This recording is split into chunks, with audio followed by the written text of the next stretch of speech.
আলাইকুম ওয়া রাহমাতুল্লাহি ওয়া বারাকাতুহু।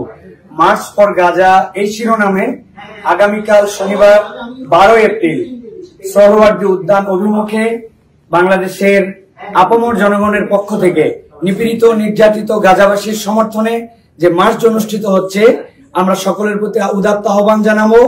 আসুন আগামীকাল দল মত নির্বিশেষে আমরা নিয়ম শৃঙ্খলার মাঝে থেকে আমরা আমাদের এই সুশৃঙ্খল সমাবেশকে সফল করে তুলি। আমরা বিভিন্ন পয়েন্ট থেকে মার্চ করে আমরা গাজাবাসীর সমর্থনে সোহরাওয়ার্দী উদ্যানে আসব।